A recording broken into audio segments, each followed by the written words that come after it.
નમસ્કાર વિદ્યાર્થી મિત્રો. Today the lecture is on history of genetics. In my presentation I will show you the timeline of genetics, the major events of the research and discoveries in the genetics. So I, Dr. Rajendra Prajapati, starting the lecture, BSc Microbiology, Semester 5, Paper 503, Unit 1, second topic and first part of this theory.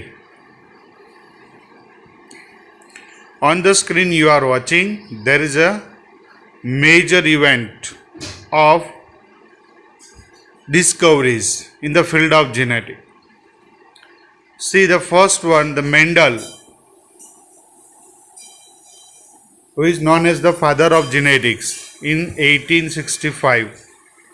This is the person who initiated the research on the discovery of gene and chromosome. He studied his interest with the pea plant, and in the pea plant he found that there is something which transfer from one generation to next generation. That principal material now we are calling is a chromosome. તો મેન્ડલને એ વખતે શોધ્યું કે ભાઈ કંઈક something છે, કંઈક વસ્તુ છે જે એક જનરેશનમાંથી બીજા જનરેશનમાં જાય છે અને આનુવંશિકતા માટે જવાબદાર છે.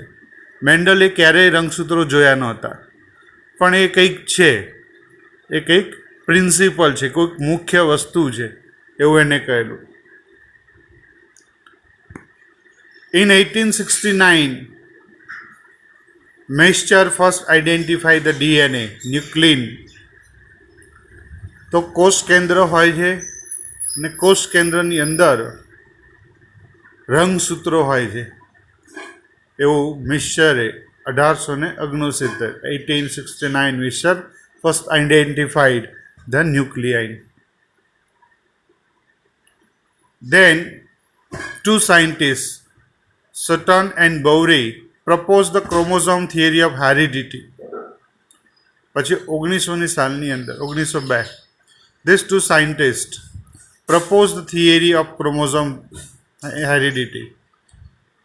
એમણે એક વાદ મૂક્યો, રંગસૂત્રવાદ. According to that theory, there is the material which pass through one generation to another generation, and this material is responsible for the heredity. So they propose, I will teach you in coming slides what is the chromosome theory. In 1950, the T.H. Morgan, father of linkage. So fly room colleagues confirm the chromosome theory of heredity. તો એને પણ એમાં કામ extend કર્યું છે. Muller show that X-ray induce the mutations. So this is how the several scientists involved in the one by one chronologically discoveries. Griffith proved that the DNA is transformed from one bacteria to another bacteria. McClintock demonstrated the gene recombination. She discovered the insertion sequences, or we call jumping gene. Biddle and Tatum, they proved that one gene is responsible for the production of one protein and one enzyme. So they gave the theory, one gene, one enzyme hypothesis while working with the Neurospora and Aspergillus. In 1944, Avery, MacLeod and McCarthy, they showed that the material which is responsible for heredity, that transfer from one cell to another cell. It is not protein or it is not RNA. It is a DNA. Then in 1950, Chargaff's.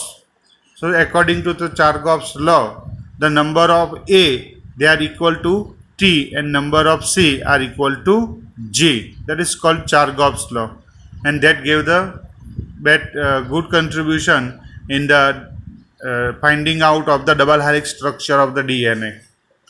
Then after Hershey and Chase, they are known for blender experiment. This shows that the DNA is responsible for the heredity and it is carried by the virus also.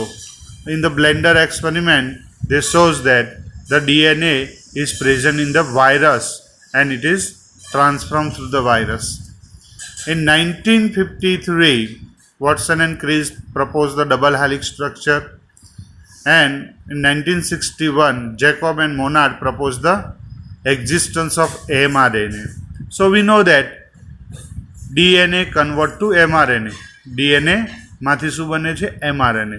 એ ક્યારે નક્કી થયું? 1961, Jacob and Monod. Jacob and Monod also showed the leg of Aaron.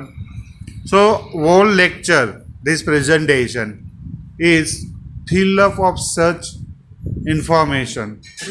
So let me see one by one contribution of such scientists and what they did do in the field of genetics.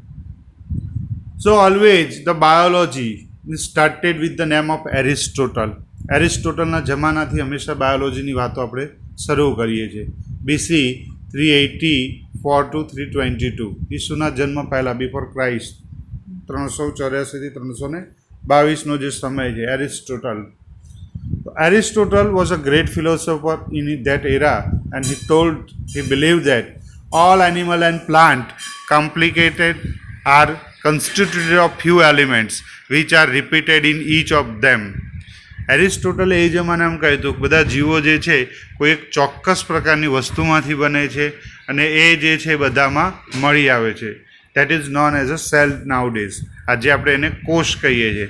તો એરિસ્ટોટલે એક philosophy કરેલી કે ભાઈ બધા જીવો છે એ કોષમાંથી બનેલા છે. So that is the Aristotle's view or philosophy in that era. Then 1831, Robert Brown, એના હજારો વર્ષો પછી રોબર્ટ બ્રાઉન જેણે શું કર્યું? Discover the name nucleus in the cell of the plant Tradescantia. તો આ વનસ્પતિનો એને અભ્યાસ કર્યો છે અને એની અંદર એને કોષ કેન્દ્ર જોયું. તો રોબર્ટ બ્રાઉને કોષ કેન્દ્રની શોધ કરી કે કોષોની અંદર એક નાનકડો ઓર્ગેનલ્સ છે. There is a presence of common organelles, okay, in eukaryotic cell. તો યુકેરિયોટિક જેની પાસે સાચું કોષ કેન્દ્ર છે. સો યુકેરિયોટિક કોષ કેન્દ્ર જે છે, યુકેરિયોટિક ન્યુક્લિયસ, એ પહેલું ન્યુક્લિયસ કોષ કેન્દ્રની શોધ કોણે કરી? 1831, Robert Brown. Naegeli. So Naegeli showed that the plant arises from the division of pre-existing cell in 1864. Naegeli shows that one cell is divided into two cells and two cells are further divided into the four cells. So this way the successive division result in the development of whole tissue, whole organ or whole plant or tree. અને બતાવ્યું કે સતત કોષ વિભાજનમાંથી કોઈ નવો જીવ બને છે, પણ કોષ વિભાજન થવા માટે એક મધર સેલ, એક માતૃકોષ હોવો જોઈએ. So Nageli shows that the plant cell arise from the division of pre existing cell. એક કોષ જે છે એમાંથી નવા કોષ બને છે. 1857, Kolilker, he demonstrated that the organism developed from the fusion of two cells, the spermatozoans and ovum. So Kolilker showed that the new cell, the progeny, is always in a sexual reproduction produced from the zygote. એક યુગ્મનજમાંથી બને છે અને યુગ્મનજ, the zygote, is the result of fusion of two gametes. બે gametes જે છે એના ફ્યુઝનથી બને. એક મેલ અને એક ફિમેલ ગેમેટ્સ છે. મેલ ગેમેટ જેને આપણે કહીશું સ્પર્મેટોઝુઆન અને ફિમેલ ગેમેટ છે that is known a ovum. તો male and female gamete fusion થાય અને યુગ્મનસ ઝાયગોટ બને અને ઝાયગોટમાંથી એ આગળ પ્લાન્ટ બને છે. So Kolreuter demonstrated the sexual reproduction in the plant. Charles Darwin has not contributed anything in the genetics. અને કે જેનેટિકમાં કામ નથી કર્યું. But whatever the theory, he is the father of evolution. બરાબર, ઉત્ક્રાંતિવાદનો પિતા કહીશું આપણે એને. So in 1859 Charles Darwin gave the theory which is well known nowadays, theory of origin of the species and natural selection. So natural selection on the origin of species by means of natural selection or the preservation of favored races in the struggle for the life. અહીં શું કહે છે કે જે પણ સંતતિને પોતાનું અસ્તિત્વ ટકાવી રાખવું હશે એને હંમેશા સંઘર્ષમાં લડવું પડશે અને સંઘર્ષ કરતાં કરતાં જે જીતશે એનું સાતત્ય જળવાઈ રહેશે. જે નહીં જીવે એ લુપ્ત થશે, નાશપ્રાય થશે. So this way the natural selection theory proposed by Charles Darwin.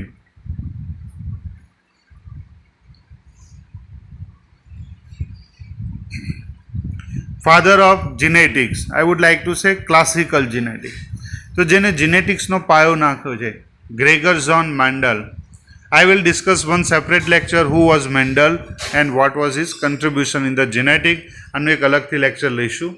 So in 1868 Gregor von Mendel, the Austrian monk, Austria દેશનો આ એક પાદરી છે, Austrian monk, studied the inheritance of trait between generation based on experiment involving the garden pea plant. તો બગીચાની અંદર જે વટાણાનો છોડ છે એ છોડની અંદર આનુવંશિકતાનો એને અભ્યાસ કર્યો છે. It deduced that there is a certain tangential essence that is passes between generation from both parent. એવું સાબિત કરે છે કે માતૃ અને પિતૃ એટલે પુકેશર અને સ્ત્રીકેશર બંનેની અંદર જે પરાગરજ બને છે અને બીજ બને છે એ બંનેમાં કંઈક એવું છે જે નવા જે બીજ બને છે એની અંદર પાસ ઓન થાય છે. The Mendel established the basic principle of inheritance, namely principle of dominance, independence, assortment and segregation. તો મેન્ડલે નિયમો આપેલા છે. જે નિયમો કયા છે? Principle of dominance. તો principle of dominance and recessive પ્રભાવીપણાનો અને પ્રચ્છન્નપણાનો એને નિયમ આપેલો છે. ઇન્ડિપેન્ડન્ટ અસોર્ટમેન્ટ, જ્યારે કારકોની વહેંચણી હોય તે મુક્ત હોય છે. એક કારક અને બીજું કારક એકબીજા સાથે જોડાયેલા નથી, તે સ્વતંત્ર નેક્સ્ટ જનરેશનમાં જાય છે. That is a law of independent assortment and law of segregation. કારકો જે છે એ જુદા પડે છે. એક લક્ષણ માટે બે કારકો હોય છે. Have you hard about the alleles? Alleles means the jeans are in pair. હંમેશા એ જોડમાં હોય છે. ફોર એન એક્ઝામ્પલ, કોઈ પણ બાળક હોય, જો એ સ્ત્રી હોય તો એના અંદર સેક્સ જે છે એ સેક્સ ડિટર્મિનેશન માટે જે જીન કોમ્બિનેશન છે શું છે? XX. તો આ એક જોડ છે XX. અને એવી રીતે મેલ હોય તો એ જોડ શું છે? That is the X and Y. તો હંમેશા કારકો જે છે they are known as the LL, they are in the pair. અને આ પેર જે છે એ જ્યારે સેક્સ્યુઅલ રિપ્રોડક્શન થાય ત્યારે છૂટી પડે છે. That is a law of segregation. તો X અને Y એ સ્વતંત્ર રીતે નેક્સ્ટ જનરેશનમાં જઈ શકે છે. That is a segregation. So I will discuss about the Mendel separately in another lecture. Next one is the mixture. The mixture isolated the cell nuclei. મિક્સચરે શું કર્યું છે? કોષ કેન્દ્રને અલગ પાડ્યું. Mixture separate the nucleus cell from the bandage and treat them with the pepsin, the enzyme which break down the protein. તો કોષને પ્રોટીએઝ enzyme, pepsin એ પ્રોટીએઝ છે. સો પ્રોટીએઝ enzyme degrade the pepsin. Okay, and this is how the DNA remain unaffected. તો DNA જે છે nucleic acid એની ઉપર આની અસર થતી નથી પ્રોટીએઝની, એટલે DNA એને છૂટું પાડ્યું. From this he recovered an acidic substance which called his nuclein. તો આ DNA જે છે એ છૂટું પડ્યું, જેને આપણે નામ જનરલી ઓળખીએ છીએ ન્યુક્લિક એસિડ. તો આ ન્યુક્લિક એસિડ જે છે એ ન્યુક્લિક એસિડ આપણે એના ઉપરથી નામ આપ્યું છે. એ એસિડિક સબસ્ટન્સ હતો એટલા માટે. You can see in the image there is a nucleus and nucleus is filled with the chromatin. તો જ્યારે સેલની અંદર રેપ્લિકેશન ચાલતું હોય ત્યારે આખું ક્રોમોઝોમ ખુલ્લું પડે છે, એટલે તમને નૂડલ્સ લગાવ્યા હોય એવું દેખાય છે ક્રોમેટિન બોડીઝ, બરાબર, ન્યુક્લિયસની અંદર. પણ જ્યારે સેલ ડિવિઝન થવાનું હોય ત્યારે આ ક્રોમેટિન એક બંડલમાં પેકેટ થઈ જાય છે અને બંડલ છે એ chromosome. So you can see the X, બાજુમાં તમને એક્સ દેખાય છે, that is a condense chromosome. તો કન્ડેન્સ ક્રોમોઝોમ તમને ક્યારે જોવા મળશે? At the time of cell division. Cell division પૂરું થાય પછી રેપ્લિકેશન કરવાનું હોય ત્યારે આખું બંડલ ખુલ્લું પડી જાય છે. એ તમને આ નૂડલ્સ દેખાય એવી રીતે અંદર ભરેલું હોય છે.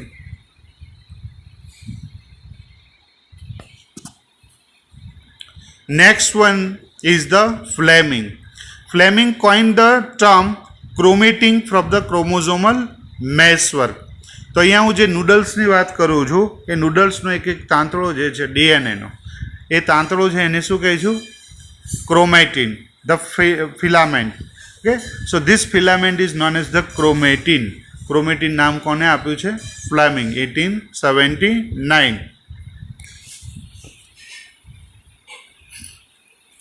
Richard Altman purified the protein-free DNA. So DNA nucleic acid, just I discussed 2 slides before, but this is not in pure form. You can see in the figure there are round ball. This round ball are the protein, alkaline protein known as a histone, and histone are the support for the wrapping of the DNA. આ DNA છે એમાં ગૂંચ ન પડે એટલે હંમેશા એક protein ઉપર વીંટળાયેલા હોય છે, તો એ પ્રોટીન છે histone. And Richard Altmann remove that histone protein, એને હિસ્ટોન પણ દૂર કરી દીધું અને પ્યોર ડીએનએ મેળવ્યું. Richard Altmann purified protein free DNA. The nucleic acid was not as pure as he assumed. It was determined later to coin a later large amount of protein. એને pure કર્યું હતું પણ એમાં હજુ protein હતું. 1893 Hartwig, the existence of membrane delimiting the nucleus was first demonstrated. તો આપણને ખબર છે what is the difference between eukaryote and prokaryote?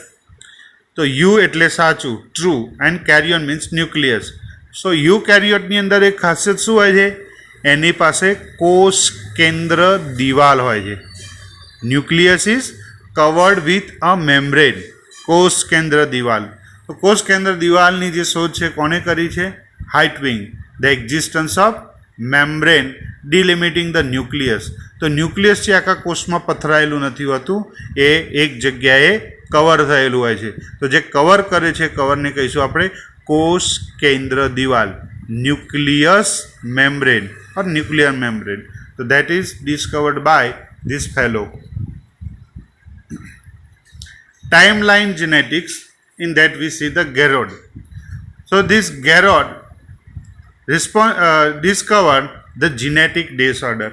ગેરોડે study કરતાં કરતાં શોધ્યું કે ઘણા બધા રોગો માટે ડીએનએ જવાબદાર છે. So this Garrod discover the inborn errors of the metabolism. Inborn error એટલે જન્મ સાથે જ કોઈ રોગ તમારા શરીરમાં આવે. તો જન્મ સાથે ક્યારે આવે? જ્યારે એ રોગ ડીએનએમાં હોય, when it is found in your chromosome.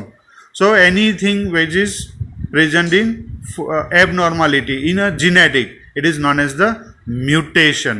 બરાબર, આપણે એને ગુજરાતીમાં શું કહીશું? વિકૃતિ. તો આ વિકૃતિ જે છે ઇનબોર્ન એરર એ જીનેટિક્સમાં હોય છે. તો એણે શોધ્યું કે જીનેટિક્સમાં એરર થાય છે અને એના લીધે કોઈક પણ રોગ જે આવે છે જેને આપણે શું કહીશું? ઇનહેરિટેબલ ડિસીઝ, વારસાગત રોગ છે. તો વારસાગત પહેલો રોગ એને શોધી આપ્યો હતો આપણને, આલ્કેપ્ટોન્યુરિયા. આલ્કેપ્ટોન્યુરિયા disorder that makes the urine quickly turns black due to the presence of gene test. તો આલ્કેપ્ટોન્યુરિયા જે છે એ મેટાબોલિક ડિસઓર્ડર લીડ કરે છે અને એના કારણે કોઈ પણ પેશન્ટ હોય આલ્કેપ્ટોન્યુરિયા, એનું યુરિન વિથડ્રો થયા પછી થોડાક જ સમયમાં બ્લેક થઈ જાય છે. તો યુરિનની અંદર જે ઇનકમ્પ્લીટ પ્રોસેસ હોય છે એના કારણે એ એ મેટાબોલાઇટ છે એનું ઓક્સિડેશન થાય છે અને બ્લેક કલરનું બની જાય છે, બરાબર. તો એ જીનેટિક ડિસઓર્ડર જે છે એનું નામ છે alkaptonuria. It is a genetic disorder.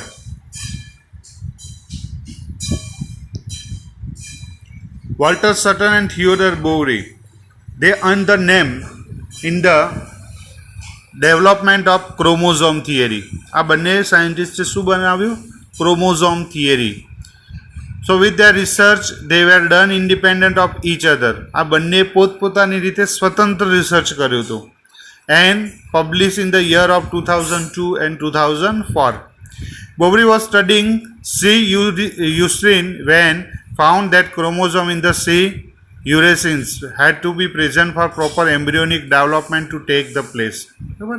તો એને જે દરિયાઈ જીવ છે બૌરીએ એની અંદર જોયેલું કે એની અંદર રંગસૂત્રોની હાજરી છે અને એના કારણે એ અંદર બધી ક્રિયાઓ થાય છે. And same time Sutton's work grasshoppers. સટને શું કર્યું? તીતીગોડા ઉપર આ જ કામ કર્યું હતું. Sutton works with grasshoppers so that chromosomes occur in matched pair of maternal and paternal chromosome.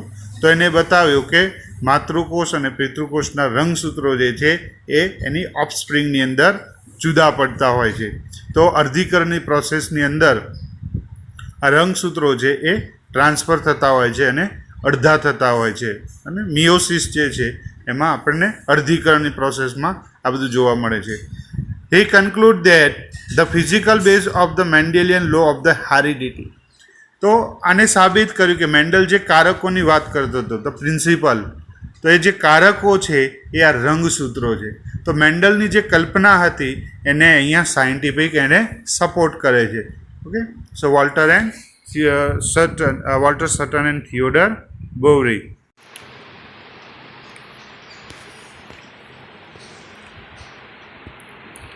So let me see in short what is chromosome theory. તો ક્રોમોઝોમ થિયરીમાં કહે છે શું હોય છે.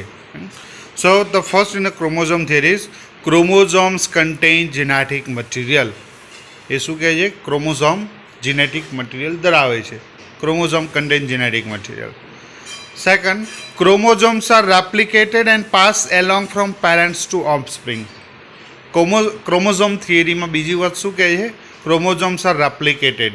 રંગસૂત્રો પરિવર્તિત થાય છે, એકમાંથી બે બને છે. And pass along from parents to offspring. અને રંગસૂત્રો જે છે એ એક પેઢીમાંથી, એક પિતૃમાંથી નવા સંતતિમાં આવનાર જે સંતતિ છે, બાળક છે, એની અંદર ટ્રાન્સફર થાય છે. ત્રીજી વસ્તુ, the nucleic of most eukaryotic cell contains chromosome and they are found in homologous pair. During meiosis, each homologous separates into one of the two daughter nuclei. ત્રીજી વસ્તુ શું કહે છે ક્રોમોઝોમ થિયરીમાં? The nucleus of most eukaryotic contains chromosome. કે દરેક eukaryotic organism છે, સુકોષ કેન્દ્રી કોષ, એની અંદર રંગસૂત્રો હોય છે અને હંમેશા એ જોડમાં હોય છે. ફોર એન એક્ઝામ્પલ, આપણા કેટલા રંગસૂત્રો છે હ્યુમનમાં? 23 જોડ. તો 23 જોડ means total 46, 23 pair and 46 chromosome. So in 46 chromosome 23 are come from father and 23 are come from mother. બરાબર. તો આવી રીતે બંને અલગ અલગ જે છે એ સોર્સિસમાંથી આવે છે અને ટોટલ પેર બને છે. તો રંગસૂત્રો હંમેશા જોડમાં હોય છે અને જોડને આપણે શું નામ આપીએ છીએ? LL. બરાબર. તો રંગસૂત્રો જોડમાં હોય, LL હોય. અને આ LL ક્યારે છૂટા પડે છે? During miosis. અર્ધીકરણની ક્યારે ઘટના થાય? During meiosis. Each homologous segregates into one of the two daughter nuclei. તો આ રંગસૂત્રો જે છે એ અલગ પડે છે.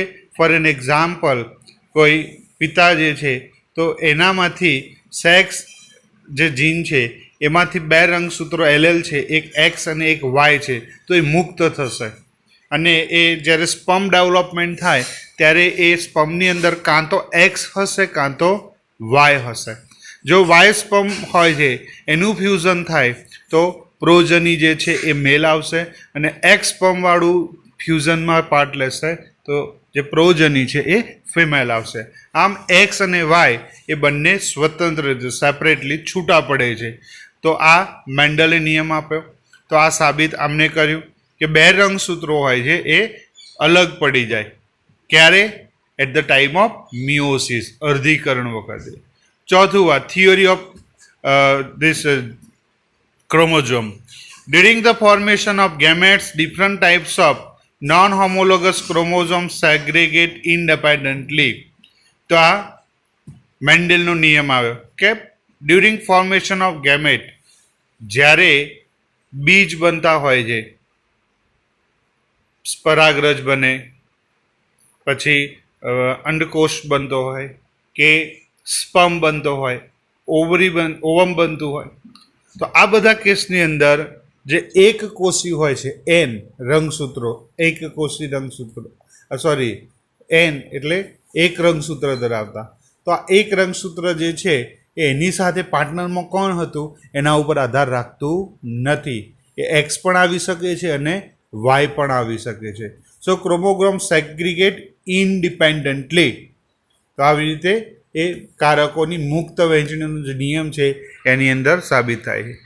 Each parent contributes one set of chromosome to its offspring. તો એક પિતા હોય છે એની અંદર જેટલા પણ કુલ રંગસૂત્રો હોય છે, જેમ કે એક પિતા છે એની પાસે 46 રંગસૂત્રો છે, 46 છે, તો એમાંથી જ્યારે એ સ્પર્મ બનશે તો સ્પર્મની અંદર કેટલા જશે?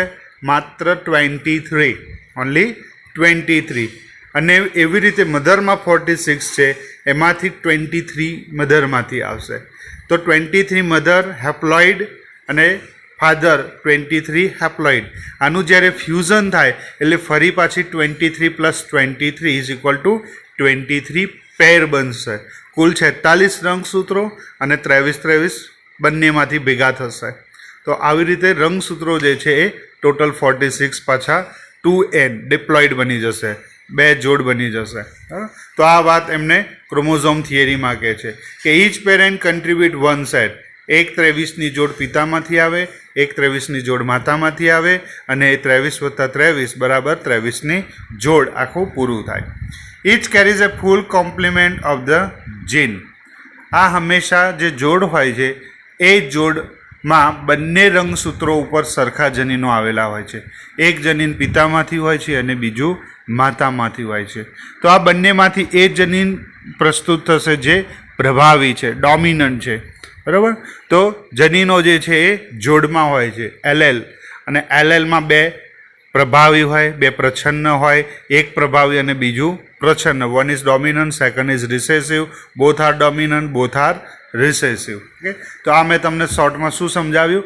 ક્રોમોઝોમ થિયરી 2 માર્ક્સમાં પૂછાઈ શકે છે. The Hardy Weinberg equilibrium. તો હાર્ડી-વેવનબર્ગે શું સમજાવ્યું કે હાલ જે આપણે એલએલની વાત કરી કે આવનાર બાળક પિતા હશે કે માતા, આવનાર બાળક જે છે એ મેલ હશે કે ફિમેલ હશે, તો એની સંભાવના કેટલી? એટલે કારકોની મુક્ત વહેંચણી જે છે એલેલ, એની સંખ્યા કેટલી ટ્રાન્સફર થઈ શકે છે, બરાબર. તો કોઈ પણ લક્ષણ માટે જે જીન જવાબદાર છે એની gene that is always in pair, અને એ પેર છે એમાંથી ડોમિનન્ટ અને રિસેસિવ આ લક્ષણ જે આવશે તો આવનારી પેઢીમાં કઈ સંખ્યા વધારે જોવા મળશે? હાર્ડી-વેવનબર્ગ તો એમને સમજાવ્યું હતું. Next, in 1908, Hardy-Wevenberg proposed the Wevenberg equilibrium model which described the frequency of allele in the gene pool of the population. કોઈ રોગ છે તો એ વારસાગત રોગ, જેમ કે બ્લડ કેન્સર કોઈ વારસાગત આવે છે, ડાયાબિટીસ વારસાગત કોઈને આવે છે, તો કુલ પોપ્યુલેશનમાં આ રોગ કેટલા લોકોના અંદર હશે, કેટલા લોકોની અંદર આ જીન ટ્રાન્સફર થઈ શકે છે. તો એનું એક મેથેમેટિકલ મોડેલ્સ બનાવ્યું, જીનેટિક બેઝ, કે આ રોગ છે 4 બાળકો હોય તો એક બાળકમાં થઈ શકે છે, અને એના પછીની પેઢીમાં કેટલું થઈ શકે છે, પછી એના પેઢીમાં કેટલું થઈ શકે છે.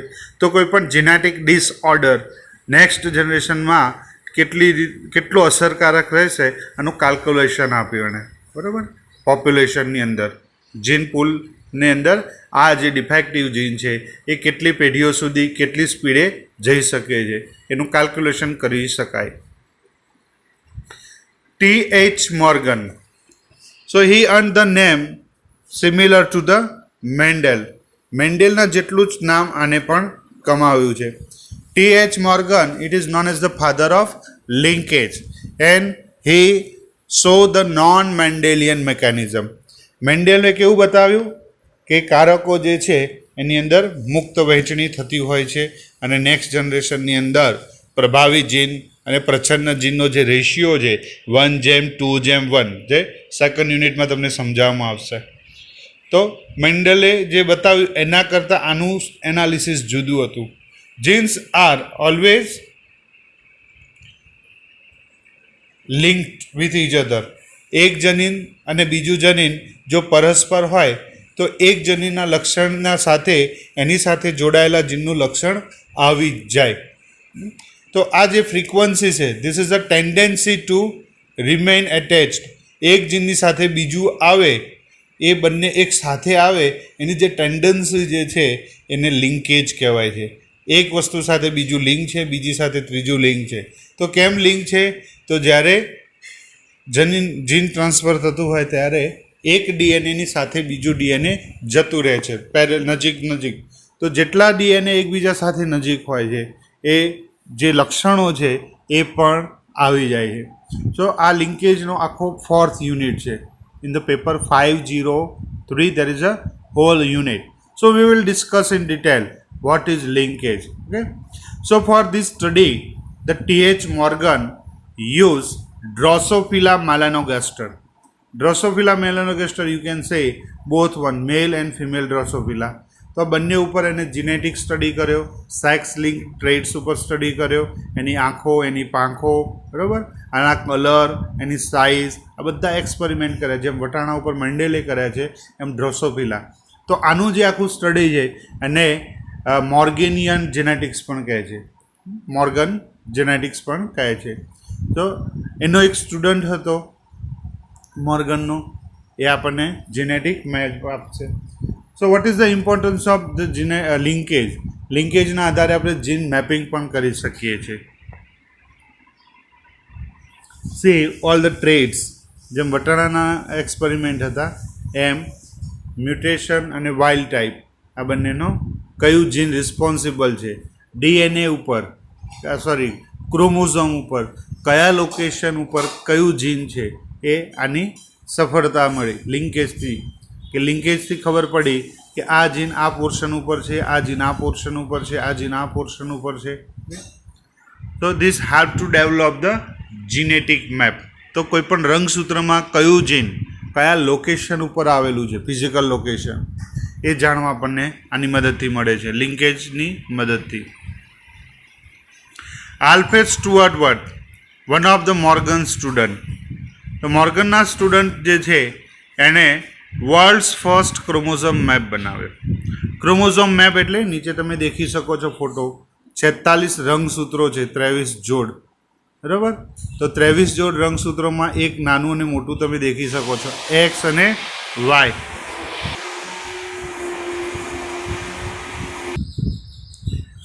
તો Alfred Stuart worth who first construct the chromosome map. અને નીચે તમને જે ફોટોગ્રાફ્સ દેખાય છે એને આપણે કહીશું karyograph. So 246 million base pair અલાઈ ઇન અ વન ક્રોમોઝોમ. એક રંગસૂત્રિકા જે છે આખી દેખાય છે તમને, એના ઉપર કેટલા છે 246 મિલિયન બેઝ પેર. આટલા બેઝ પેર છે, એટીજીસી એટીજીસી એટીજીસી, આટલા બધા એકમાં ગોટા. તો એના અંદર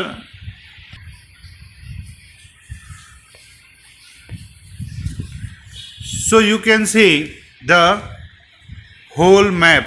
કયું જીન બ્રેસ્ટ કેન્સર માટે રિસ્પોન્સિબલ છે, બ્લડ કેન્સર માટે રિસ્પોન્સિબલ છે, બરાબર, કયું ડાયાબિટીસ માટે રિસ્પોન્સિબલ છે, આ બધા જીનના જે કામ છે એ કઈ જગ્યા ઉપરથી થાય છે, બરાબર, કયું ડીએનએ છે, એ આખી નોલેજ આની ઉપરથી આવે છે. That is not a genetic map. So here I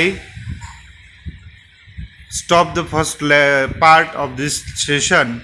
I will release the second part of the history of genetics on the next day. Thank you very much.